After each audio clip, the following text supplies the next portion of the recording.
بہت کم لوگوں کو یہ بات پتا ہے کہ ہندوستان کے قومی پرچم ہمارا پیارا جو ترنگا ہے اس کا جو فائنل ڈیزائن ہے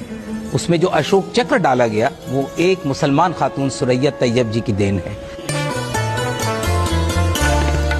آج جو موجودہ شکل ہندوستانی پرچم کی ہے وہ سریا طیب جی کی دی ہوئی ہے۔ اس سے پہلے 1931 تک انڈین نیشنل کانگریس کا جو پرچم ہوتا تھا جس میں بیچ میں چرخہ ہوتا تھا اس کو ریپلیس کیا، اور یہ فرمائش اور یہ تجویز سریا طیب جی کی تھی۔ انہوں نے law and capital of Ashoka سے اشوک چکر لیا اور قومی پرچم میں چرخے کی جگہ اشوک چکر کو شامل کیا گیا۔ یہ بھی دلچسپ ہے جاننا کہ جب 15 اگست 1947 کو پنڈت نہرو نے پہلی بار قومی پرچم لال قلعے پر لہرایا تو یہ پرچم تیار رات میں کیا گیا اور سریا طیب جی کی نگرانی میں تیار کیا۔ فیبرک سریا طیب جی نے پسند کیا اور شیڈز سریا طیب جی نے پسند کیے، اور پھر وہ رات گئے پنڈت نہرو کو دیا گیا، اور پھر صبح کو پنڈت نہرو نے اس پرچم کو، ہندوستان کی آن بان شان کو، اپنے دست مبارک سے لال قلعے کے اوپر لہرایا۔ بہت کم لوگوں کو یہ بات پتا ہے کہ ہندوستان کے قومی پرچم ہمارا پیارا جو ترنگا ہے اس کا جو فائنل ڈیزائن ہے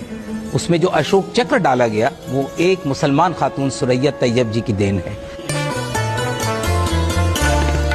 آج جو موجودہ شکل ہندوستانی پرچم کی ہے وہ سریا طیب جی کی دی ہوئی ہے۔ اس سے پہلے 1931 تک انڈین نیشنل کانگریس کا جو پرچم ہوتا تھا جس میں بیچ میں چرخہ ہوتا تھا اس کو ریپلیس کیا، اور یہ فرمائش اور یہ تجویز سریا طیب جی کی تھی۔ انہوں نے law and capital of Ashoka سے اشوک چکر لیا اور قومی پرچم میں چرخے کی جگہ اشوک چکر کو شامل کیا گیا۔ یہ بھی دلچسپ ہے جاننا کہ جب 15 اگست 1947 کو پنڈت نہرو نے پہلی بار قومی پرچم لال قلعے پر لہرایا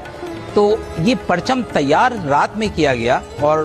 سریا طیب جی کی نگرانی میں تیار کیا۔ فیبرک سریا طیب جی نے پسند کیا اور شیڈز سریا طیب جی نے پسند کیے، اور پھر وہ رات گئے پنڈت نہرو کو دیا گیا، اور پھر صبح کو پنڈت نہرو نے اس پرچم کو، ہندوستان کی آن بان شان کو، اپنے دست مبارک سے لال قلعے کے اوپر لہرایا۔